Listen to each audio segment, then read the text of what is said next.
Yeah, I think there's this idea, and Ed, I want to hear from you too, but there's this idea that, the more people, what's up, Eli? What's up, brother? How's it going? Going good, man. Going good. How you feeling? I'm amazing. So Randy, good. nice to see you. Ed, nice to see you. What's happening?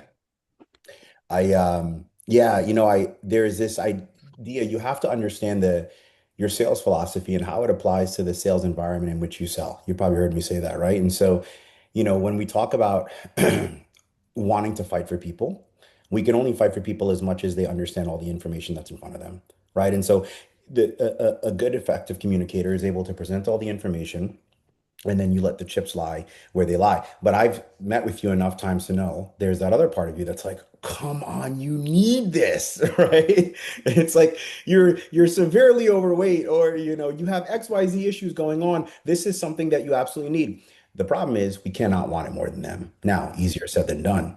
And so how do you straddle between the two? How do you create this dichotomy in your calls where you can fight for someone, and but you can also understand there is something that they need more, whether that's a different distinction, whether that's a different perspective, right? But ultimately, I want you to consider this.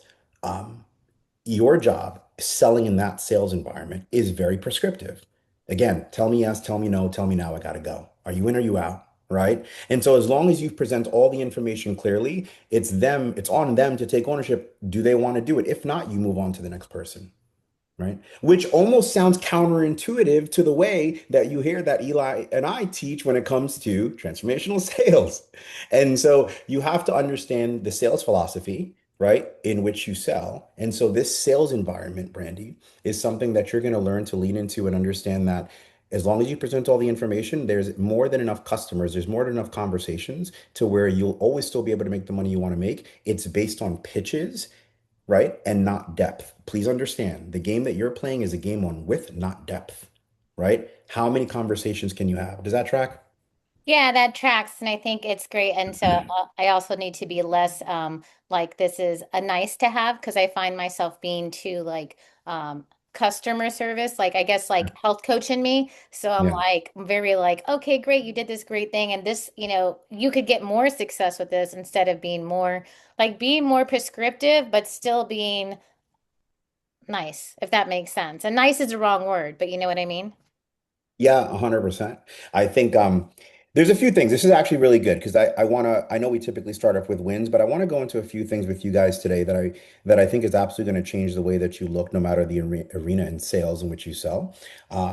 And so I got a few writer downers for you guys today. And so let's go right into it. I think the path, if you think about it, it isn't about smooth conversations where everyone just instantly says, yes, that's not sales. And if it was that easy, then everyone would obviously be world class, right? And so, but instead, I want you to think about really this art of leading people through that resistance. So what do I mean? Well, every single customer, every single prospect, every single buyer that you talk to will show up with some level and percentage of fear. They will show up with doubts. They will show up with stories. They will show up with telling themselves for years that they can't do a thing. Your job, right? And I've heard this paraphrasing it from Tony Robbins, your job is to not buy into that narrative. If you do, you provide zero value in that person's life. So, what do people say? They will say things like, "Okay, I don't have time." Others will say that the cost is too much.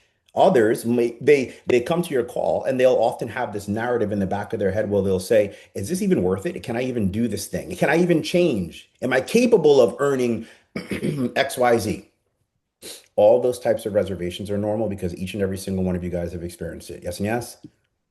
Yeah, of Yeah. course. And so, what does that mean? That means that you are a human being having an experience. But here's the shift. If you think about it, resistance, it cannot be the enemy. So if resistance can't be the enemy, then what must it be? It has to be the path. Write that down, guys. Resistance cannot be the enemy. It has to be the path. It is not something to fear. I remember when I used to take a bunch of sales calls, and when I say a bunch of sales calls, anywhere from like 5 to 6 a day. Let's say I got my first no on my call. That, it's always your first call that sets the tone for the rest of the day, right? And sometimes for the rest of the month. But if I got that first no on a call, how I would react to that. How I would wear that level of emotion on my sleeve would dictate whether or not I was willing to fight for the next person and the next person and the next person and the next person. Because why? I had a poor association to how I looked at rejection. So instead of welcoming rejection and leaning into it, I'll take you down a quick path that I think you guys will appreciate. I promise you there's a point to this. The other day I was kind of geeking out on a little bit of CBT and they were talking about this experiment on why it's easy for people to find the heavy and it's hard for people to find the light. What does that mean? Let's say Paul's in traffic, Paul gets cut off, right? You maybe you heard me talk about this. It's easy for Paul to go, that effing guy, what's his problem? Why'd he cut me off? It's hard, it's easy to find that, isn't it, guys? Mhm. But it's hard to be like, well, you know what? Well, maybe that guy was in a rush. Maybe he had to pick up his kid from school. And so, why am I sharing this? The reason why I'm sharing this is because if you come to the perspective that the objection is an attack on you and not about your process, well, then that is the lens in which you see every single person. Every person that you interact with is a skeptic. They are a tire kicker. They are of low commitment, etc. Insert thing. Y'all tracking? And so, I think the moment that someone starts to push back is the very moment that they're actually probably the closest to making a decision. I have seen this. I've done a little over 4,000 sales calls. I have seen this. And so, again, um, I want you guys to remember, you know, the way that you see resistance absolutely shapes how you look at the rest of your day and how you look at the rest of your calls. And so there's four things that I want to talk through with you guys here today that I think is good. If we have time, I'll probably go into a bonus fifth, but there's four things, four distinctions that I want to talk through with you guys when it comes to areas of resistance. We're going to define it. We're going to probably role play it and we're going to talk about how that resistance comes across on your calls and your life because I think everything is transferable, right? Number one, write this down. Number one is clarity resistance. Clarity resistance. What's clarity resistance? Simply defined, people will feel uncertain about what they are committing to. Think about that for a second. People will feel uncertain about what they're committing to. So, what does that even mean? What that means is that at its core, this is about safety. Let me take you back to grade school. Remember when, or maybe high school, right? Remember when we learned about Maslow's hierarchy of needs, right? What do people crave? Safety, right? What else do they crave, Ed? Do you remember? Safety being one. I need food. I know that's in there. Food is in there, right? They need security, Security. right? Yeah. And so think about that. They need safety, they need security. And so what's interesting is the mind starts to ask itself, can I trust where this is actually going? Make no mistake about it, team. The brain is consistently auditing you, your words, your actions, your behavior. And so, your role as an effective communicator is to be able to calmly reset the level of context that person has and guide them and keep that frame of leadership. Why is that important? Well, the reason why that's important is because your confidence has to overcome their fear. They are looking for leadership. Make no mistake about it. You have to be the most confident person in the room. Make sense? Example, let's say you're on a call and you're having a conversation and someone goes, I don't care if it's sophisticated or unsophisticated, but let's say you're having a conversation with someone and they go, yeah, I love where this is going. I know there's probably a pitch at the end of this call. They say something like that, right? Or, I know that, I know you have to sell me something, or whatever they might say. Now, there's two different types of behaviors that you can adapt. Number one, you can posture, right? You can try to be finicky, you can try to be anxious, or you can collapse. And I think this is the latter is more of the common. In other words, you go, yeah, I mean, listen, there is a cost attached to it. Now, what exceptional salespeople do, again, I've had the privilege of working with and working alongside some of the most top coaches in this industry. And one thing I often find that they will do, I want you to write this word down, emotional Teflon. Emotional Teflon. Think about that word. To give you an even simpler way to look at it, it's almost like nothing affects them. There's nothing you can say to me. Bounces right off. I think that is a superpower, by the way. Um, the ability to have emotionally regulate, in my opinion, is a superpower that is often um, not talked about far too often. Now, let's take that in the context of a sales call. Somebody says, "Yeah, I know there's probably an angle here in which you have to sell me." You know, Ed, I'm really glad that you brought that up. And so my goal, Ed, and I'm sure it's your goal as well, is just to make sure that you have the right plan for your business. I mean, the reality is that we've been doing this for over 10 years. And after those 10 years, we've helped a little over 500 clients. And we often come up against two things. Number one, they're either A, looking for a way to just accelerate their business and increase their bottom line, or B, they're just looking for a unique strategy, a method, or an avenue that they haven't tried before. And so, really, that's what we're here about to just help you speed that process up. Now, allow me to ask you this back on frame. Think about that. Now, what just happened in that moment? I didn't waver, I didn't collapse. I allowed my confidence to dictate the structure of the call. I am not here for you, you are here for me. It has to be that way, team, right? I think about, you know, I often think about, I spend a lot of my time, mostly these days, just thinking about the neuro side of things when it comes to in terms of like what are the internal levers that produce the external buying decision in human beings, whether it's like a conversation I have with my neighbor or whether it's like someone on the end of a sales call. And I think often when I think about this, think write this word down. The second form of resistance, priority resistance. Priority resistance. What's interesting is most people don't doubt they need change. That's obvious. So what do they doubt? Well, they doubt that they need to change to happen right now in this moment. Mm. Yeah. And so um and you could see it by the way, when if you do sales over Zoom, you could see this in their face. You could see their gears turning. So the inner narrative that they play is that I will do this later in life when life starts to calm down. Raise your hand if you've said that one or two or 700 Mm. times in your life. Yeah, of course we have. Except for Paul, because Paul's perfect. He didn't put his hand. All right. All right. And so your role, guys, is to just show them that really that delay has a cost. Now, when people think about cost, it's often it's easy to think about cost as a monetary, tangible, but there's hidden costs. We've done a bunch of these on our drills and skills. You know, we talked about social costs, we talked about family costs, we talked about physical costs, we talked about medical costs. There's so many different types of costs that most people don't consider. Again, the famous catch-all question, here it comes. If nothing changes, what gets worse, right? We've heard that. And so you have to shift in their mind, you have to shift that someday it's thing into a today thing. Because again, each and every single one of us said, I will do this later when life calms down.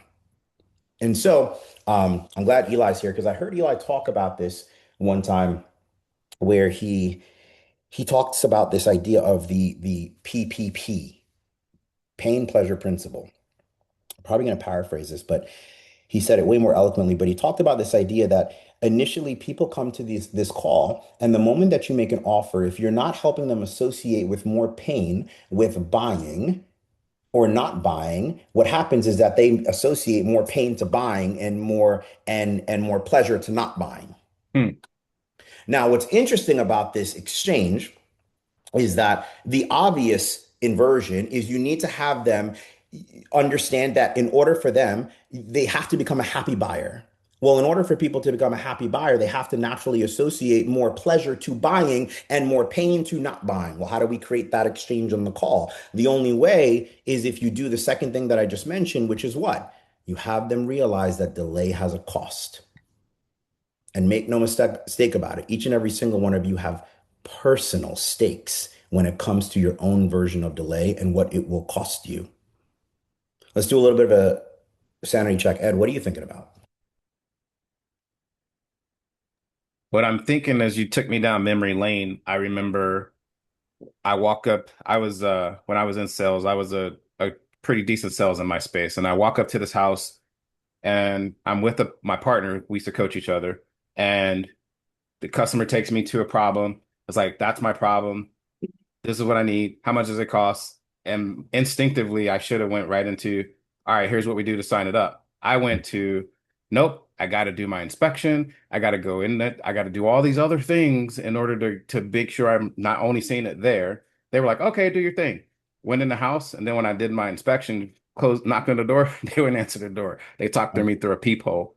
Yeah. And when I reverse engineered it, what I remembered was I didn't do my pre-call frame. I didn't get into state. So I was the most confident person. I didn't know that then, but I used to do the showtime. It's showtime was my Yeah. thing. So I can get into the zone to go into sales and it worked for me. But when I didn't and I backed into it, I just got into an argument with my wife, got out of the car, went into the freaking house and just fumbled a sale.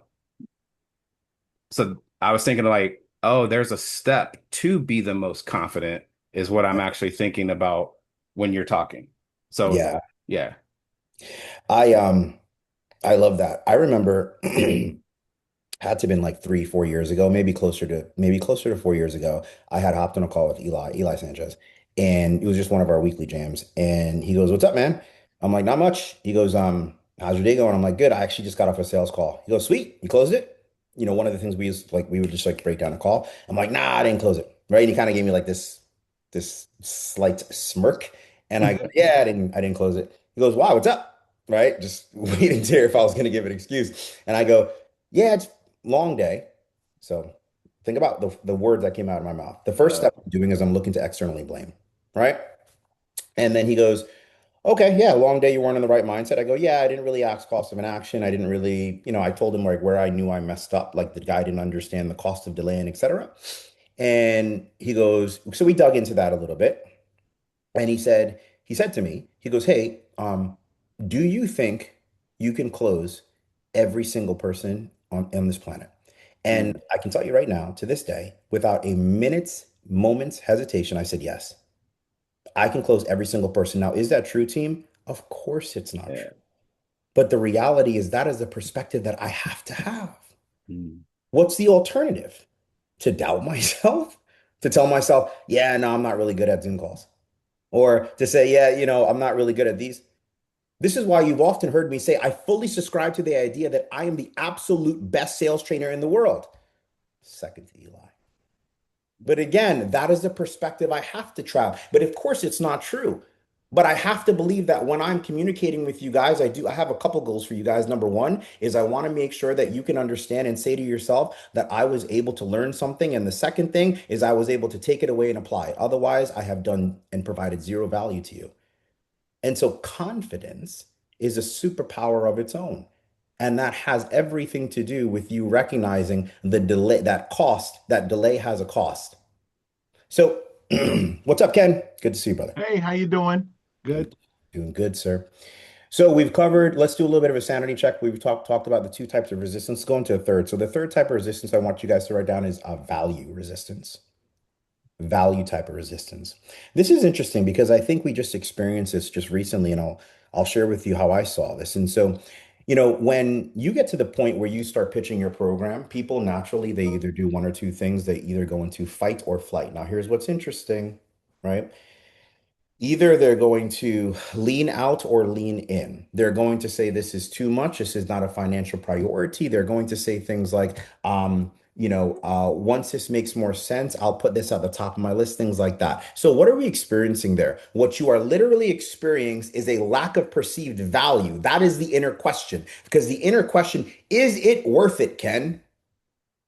Yeah. The inner question is, do I really think that this is actually worth my money? Does it cost more? If I'm charging 5,000, is it worth 50, but I'm getting charged 5? That's the question that people are asking themselves. Is the value worth more than the cost? Can I really get the results? So again, your job, and this is important, your job as an effective communicator is for you to anchor back to your prospect the outcomes and choices that make the call mean more. I'll tell you guys a quick story. Um, so the Super Bowl that just passed, right? We all know the Super Bowl that just passed.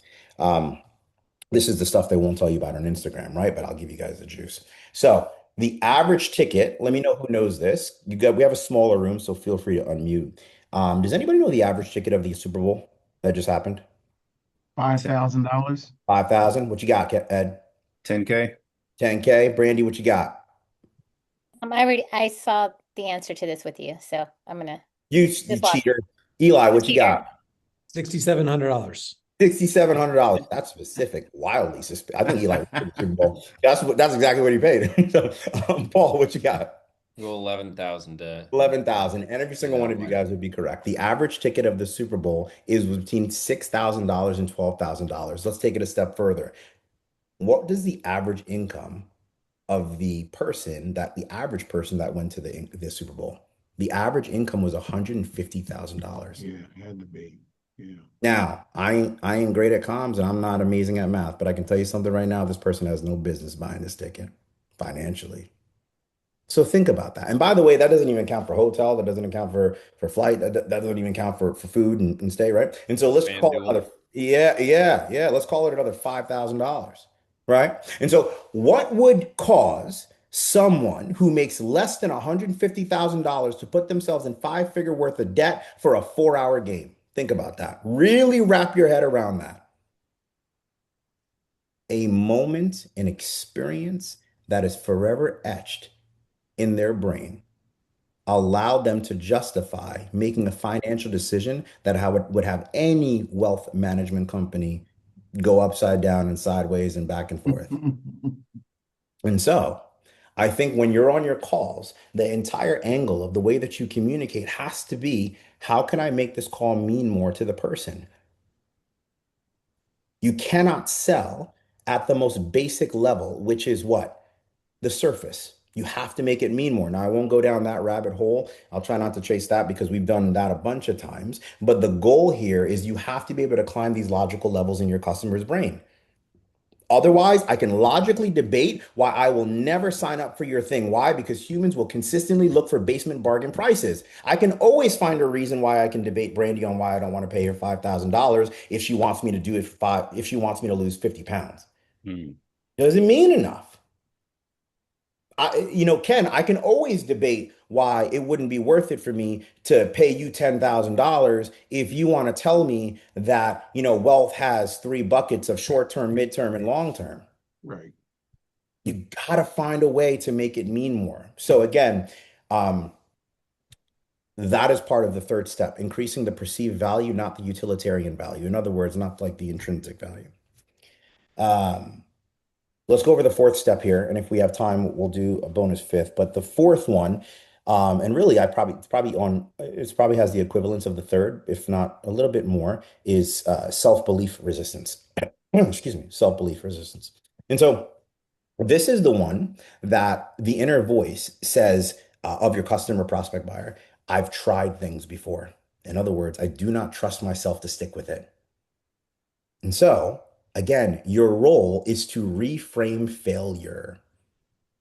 A lot of these past attempts didn't fail because they were broken. The plan was broken.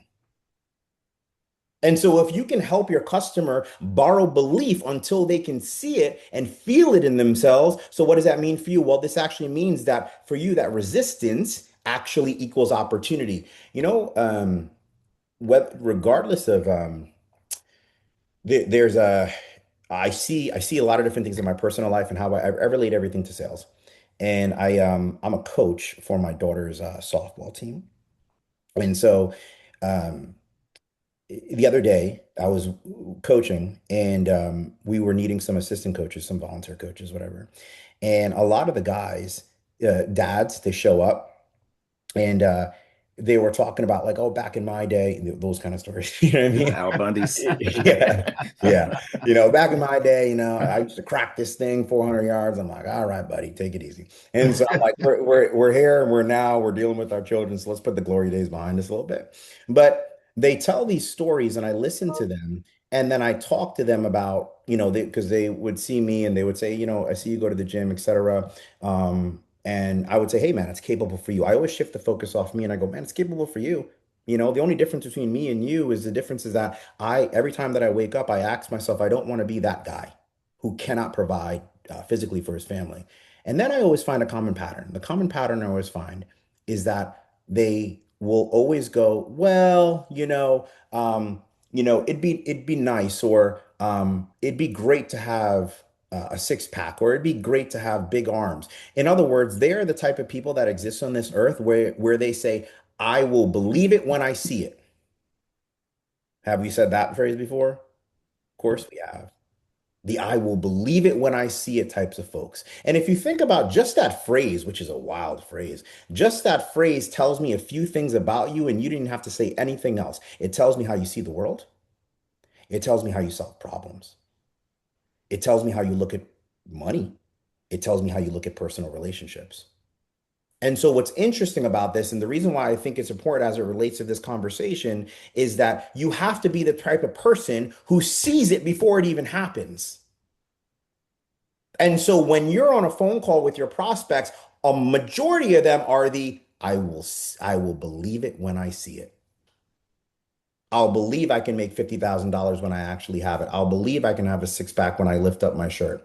Your job is to make sure that you can transfer that level of belief until they can see it in themselves, even if they can't see it right now. Y'all tracking? Say that one more time. Your job is to be able to transfer that belief to your customer, even if they cannot see it or believe it right now until they actually see it themselves. It's conviction, team. Got it. Don't fight the resistance. I promise you, that is a slow bleed. You just have to name it. You have to label it. You have to normalize it. You have to redirect it.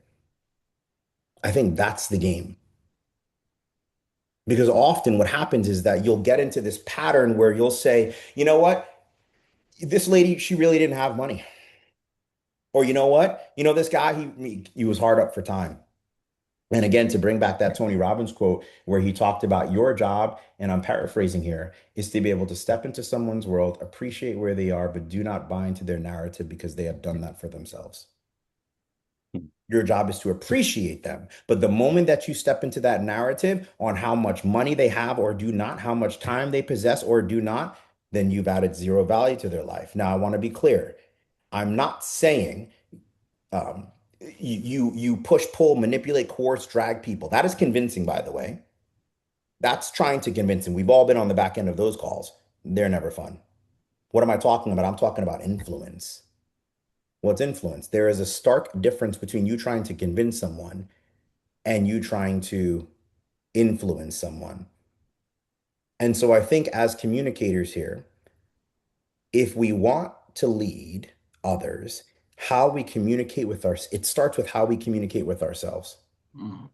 I think one of the things I've been really trying to focus on, and I see your hand, Paul, and maybe we all have some stories around this, but one of the things I've been focusing on is I've shared before, I really am trying to gamify everything. Stuck in traffic? How do I emotionally regulate before putting my hand through the roof, right? Um, not getting my way that day, how do I emotionally regulate? It's a game. Everything is a game because I refuse to see the world any different. Because if I choose to see the world through the lens that everything is working against me, well, then naturally that's what I'm going to find. Money problems, relationship problems, professional problems.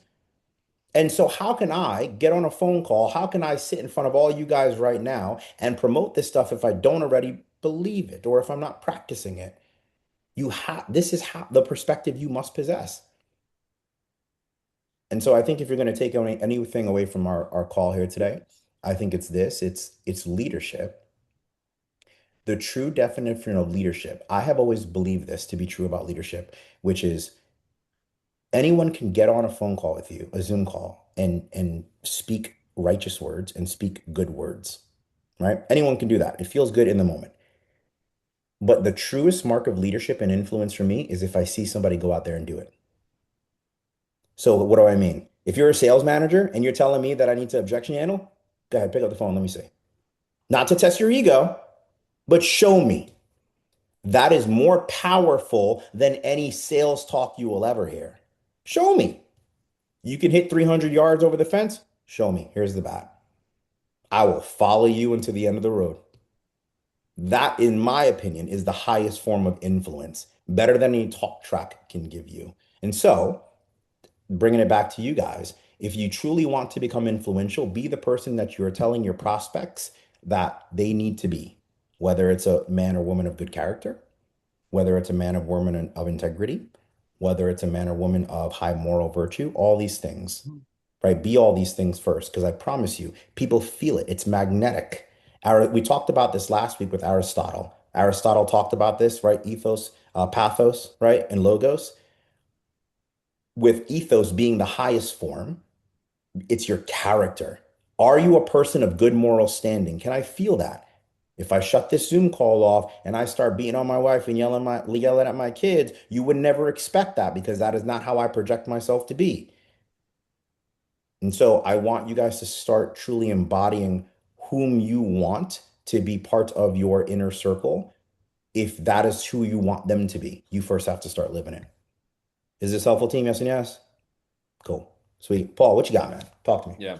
I mean, even just that last point is something that we had kind of touched on with, I think, Kairos as the center of it, but just like that being the core of selling. Like you can have this talk tracks, you can have everything, but if you don't believe through your own character what it is that you're selling, you're going to, in a way, sabotage yourself. And that's something that I've really been noticing. Um, Talking about the resistances, I was kind of almost like backwards engineering these, like, okay, where would I address clarity resistance, priority resistance? And so for each one, for clarity, I put being able to show empathy during the discovery, because then they feel like, okay, this guy understands my problem and understands the path. And then the pillars is what gives them that clarity. Priority resistance is essentially just making sure that they get really clear on the why now. Like, hey, why not kick this can down the road? Why make this change now? Mhm. Value resistance is what would that mean to you when you get to that layer beyond just Yep. long-term goal. And then self-belief is, well, what have you tried? What's missing? And almost like showing them while still keeping them in their pocket, like, hey, dude, you've been consistent in your job. You could probably be consistent in this. So, like, is that like a way to almost reverse engineer defusing each of these resistance bombs? Yeah, I like it. That's a really good structure and order, right? Like the last one I find to be the most common, which is self-belief. Can I do it, right? So that people will quit on themselves more often than not just because they haven't seen it done or they don't think it's possible for them. But by giving it a name, by labeling it, one way that I like to do it is, and I think this is so appropriate, we're talking about this, and Eli is here, is he talks about this, the two words, positively reframe. I love this idea. I do this with my kids almost every day because there's always something negative in the mind of a child. And I do this every single day with them, right? Daddy, this boy was mean to me at school. You know what? The fact that that boy was mean to you, that's a good thing. You know why? Because now you know exactly the type of people that you need to stay away from and the type of people you need to move towards. That's See the idea there? And so I'm consistently giving her a different lens through how she needs to see the world. And she goes, oh, okay. So people who say mean things, I don't want them. And so for you, Paul and team, right? People will say a lot of things to punch down on themselves, right? We're very easy. Like I said earlier, it's easy to find the hard, right? And it's hard to find the light. So it's easy to find reasons why you can't. And so part of your job is to consistently give people the perspective that they need. I can't seem to lose this weight. I've done everything under this. There's a program out there. I have done it. Honestly, Janet, the fact that you haven't lost a single pound because you've done anything, interestingly enough, that's a good thing. You know why? Because now you know exactly what doesn't work, and we can just focus on the things that will actually get you a result. Oh.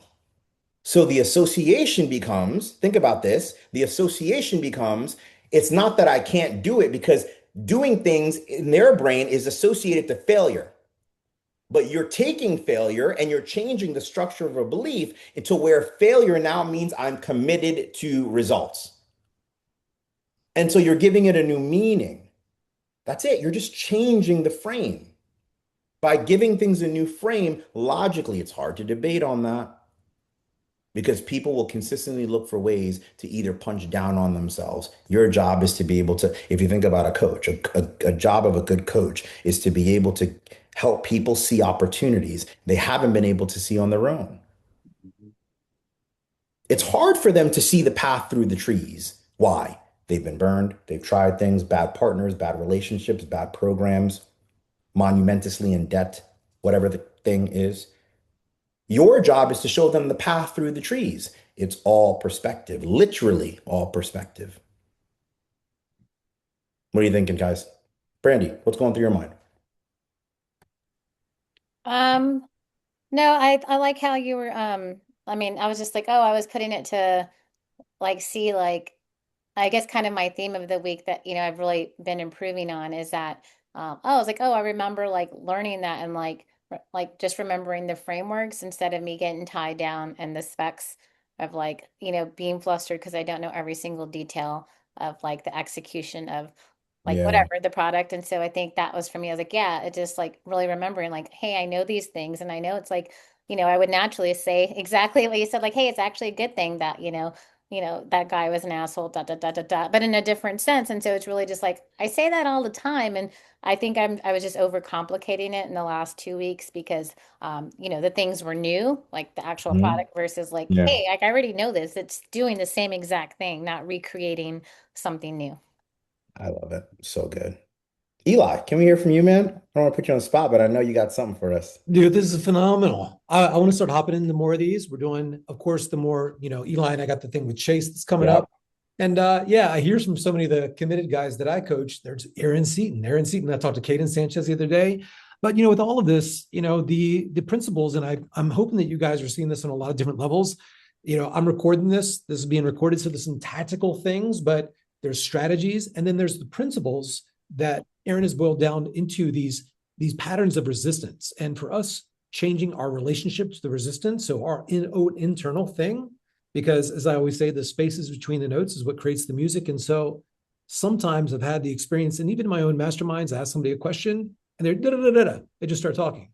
But if you asked a millionaire, say a billionaire, this question, they would pause, they'd reflect, and they'd come up with this answer. So not only is it an authentic answer that we want to have trained, but it makes the other people feel that you heard them.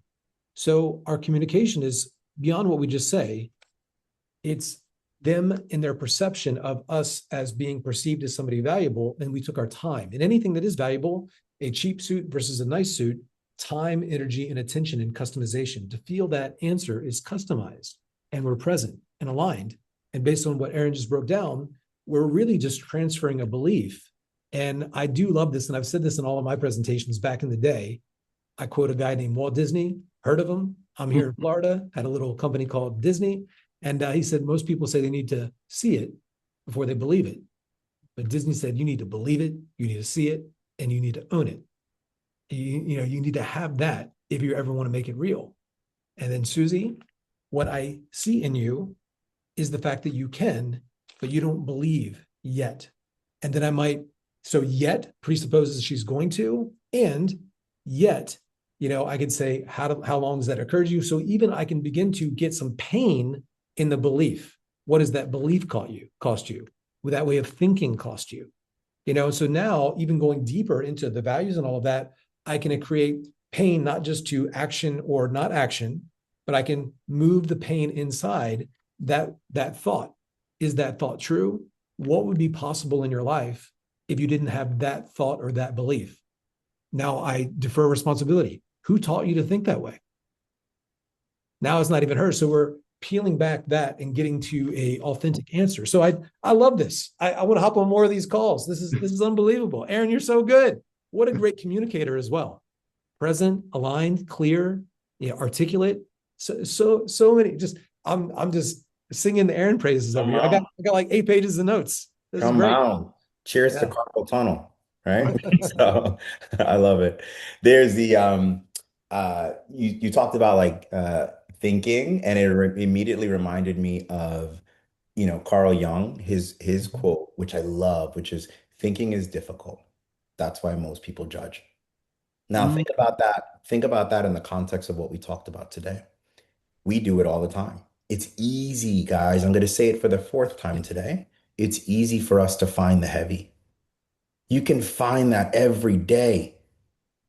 Why people are rude, why people are mean, why people are the way that they are, why people are condescending. And so again, it's easy to do that. But if you truly sat with it, by the way, I think I shared this a week ago or 2 weeks ago. From a neuro standpoint, if you think about our central nervous system, if you were to just take 90 seconds to deregulate. Once something very emotional, maybe somebody says something snarky to you, or maybe something happens out in public. If you just take 90 seconds to deregulate, you will find that the left side of your brain, the lizard side, will take over and you'll think rationally. But what do? We only think a lot of times from the right side of the brain, the monkey side, the emotional side. And so when somebody says something smarky, it's easy. Like, who do you think you are? And now we're not getting anywhere, and dialogue starts to break down. Again, I'll go even deeper with you guys on this. If you think about it, the number one lid, and this all has to do with everything we've talked about today, but the number one lid in anyone's success, fitness, sales, life, marriage, is people's inability to play nicely. And I think about this a lot. Well, why can't people play nicely? Well, it's often because there is always someone feeling misunderstood in the situation. If it's your prospect, if it's your spouse, if it's your child, if it's your colleague. So let's reverse engineer this. Why don't they feel understood? Well, maybe they feel like you're not listening. Maybe they feel like you're not flexing enough empathy. Maybe feel like you're not using any type of reflective statements. Maybe feel like they feel like you're not listening to be under to have to actually understand them. You're just listening to respond. So it goes back to that beautiful quote, which is thinking is difficult. That's why most people judge. It's easy. Everything that I talk to you guys about every single week isn't just what has to be utilized on your sales calls. If you want to be effective at communication, if you want to be able to de-escalate situations in your personal and your professional life, you have to apply this stuff outside of here. And interestingly enough, the more that you apply it out, the more that this becomes an unconscious act on your sales calls. That is mastery, by the way. The more times you do things unconsciously to where it doesn't even become a conscious effort. You have now mastered that thing. Like tying your shoes, like chewing gum, right? You can do all three things. You can chew gum, tie your shoes, watch TV all at the same time. That's because you've done it a million times. And so again, guys, I want to go into some takeaways, but if you truly want to be exceptional at this, remember, as a bit of a recap, number one, leadership starts with yourself. It has to start with yourself. Number two is use kind words to yourself. I think it's very easy for us to talk bad about ourselves, but then the 2 seconds later, we're looking to rah-rah someone else. That is wild, right? You cheer up a teammate, but then beat yourself up in the mirror. Mhm. Starts with yourself, right? And number three, this all goes hand in hand with what we're talking about, right? The way that you see the world, the lens in which you see the world is literally the world reflecting itself back to you. So in other words, if you see a positive world, if you have a positive mind, you'll see a positive world. See a negative mind, you'll have a negative world. I know it's easier said than done, but you should be literally looking for ways to find the positives in everything. Glass half full. Gamifying is, I told you one of the examples in which I do that, right? Let's do some takeaways. Mr. Stone, let me hear from you, Yes. sir. What's a takeaway from what we talked about? Well, it's interesting. First of all, before I go jump there, Eli, I want to say this is the stuff I was telling you that I can't get his recordings, his recordings. So I just want to make sure because I'm trying to get it because if I miss you, I want to be able to get that. Now, takeaway to the question. The question is simply this. Um, I agree with you 110%. I think the fact that we got to use this to use the art of persuasion. I need to persuade myself. Let me say that. I need to persuade myself more to continue to practice the art of persuasion instead of talking. I hate to say it. It seems like to me, and maybe I'm wrong, Aaron, but I said, I used to for 60 something odd years, I just enjoy talking, but now Hmm. I need to talk with intent. Hmm. So, Hmm. and that's a big difference Hmm. because I want my results to be different. Talking doesn't get you a lot of results a lot of times. It can get you some, not the ones you want. But what I got today, and you're talking about leadership, looking at yourself, talking to yourself, you have to do it because I think the world that we live in today is full of negatives, and it's too easy to get caught up in the mindset of the world and how it impacts me instead of what I'm feeling for 2026 is for me to impact the world with what I want to do, what Ken wants, not with what's going on around me. And I find the most successful people I look at, I think that's what they're doing. They're Hmm. focused on what they want to do. But a part of that is all a mastery of communication. So good. What you just said reminded me of one of the mentors that I like to study from far away. Eli's met him just too many times, several times, is Myron Golden. You guys have heard me talk about this. And one thing that he said to me, which I thought was interesting, is he said in general, he said, I often find that the people who have the least to say sure do take a long time to say it. Right. Yeah. And Right. I thought that was so fascinating because we've Yeah. all sat through things where it's like, come on, man, get to it, get to it, get to Yeah. it. So this is hand in hand with what you talked about, Ken, when you said, I've spoken for a long time, but I wonder if I ever spoke with intention. Right. Mm.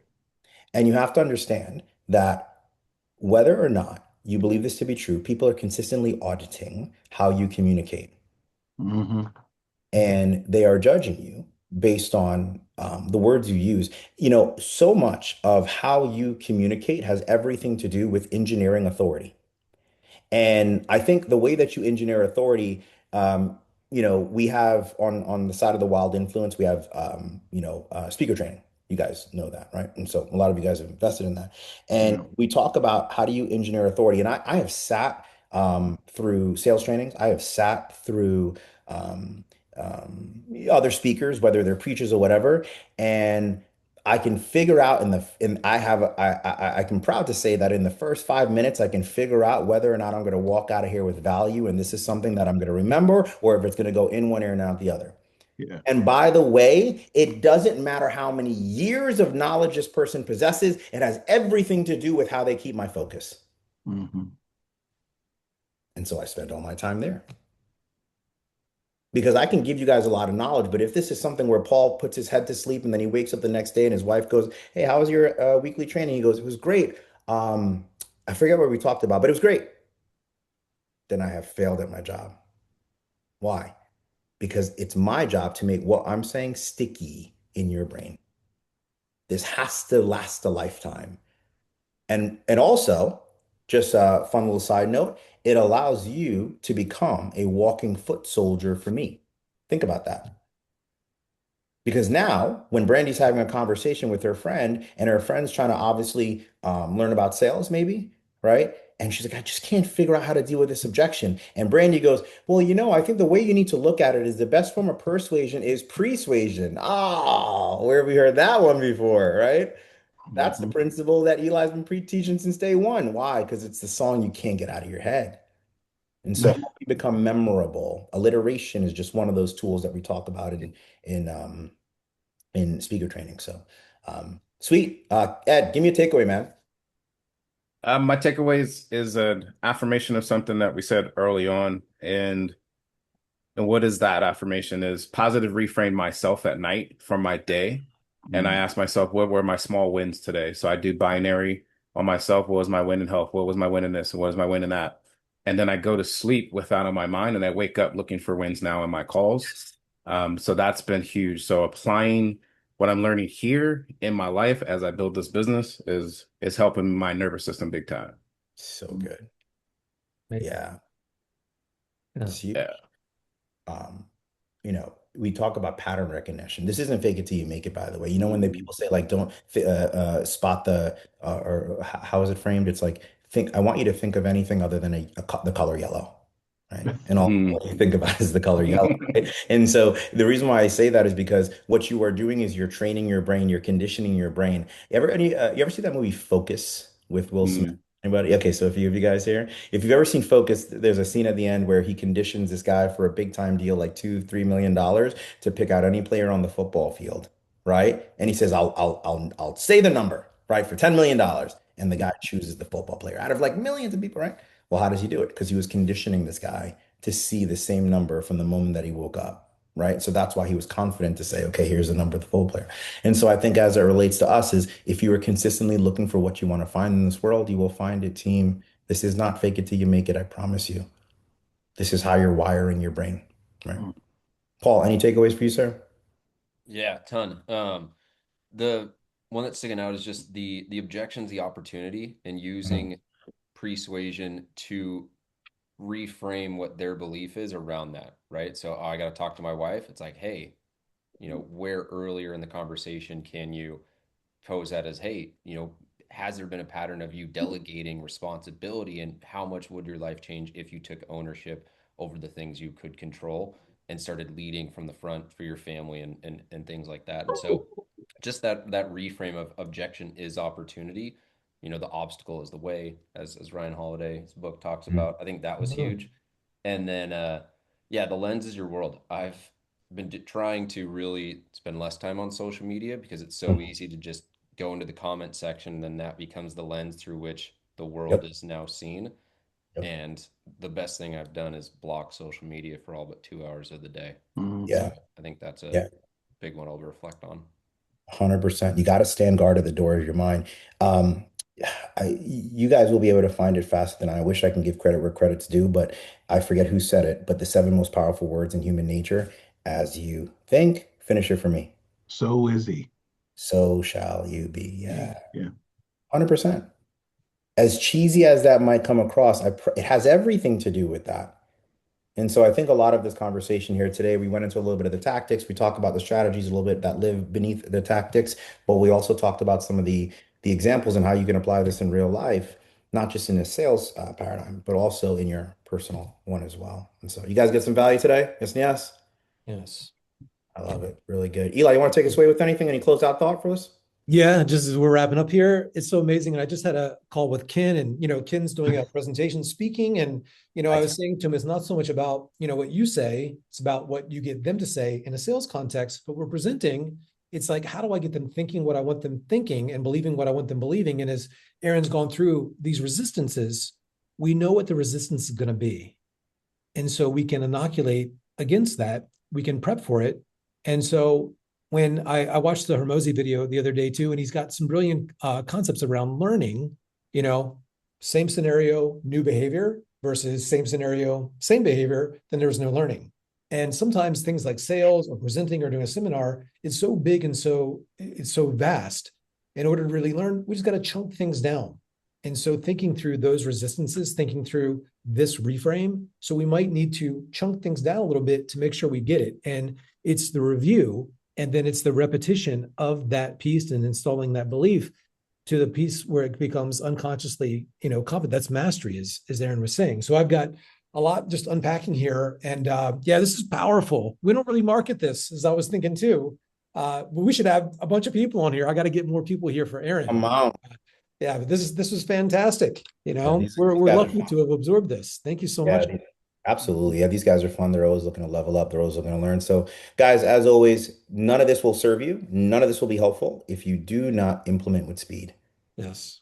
You would have wasted your time and ours if you do not just take this stuff and action it. Not tomorrow, like literally today, in some capacity. Action it the fastest you can, the more it'll be sticky. I'll see you guys on Friday. Cheers. Awesome. See you guys. Bye.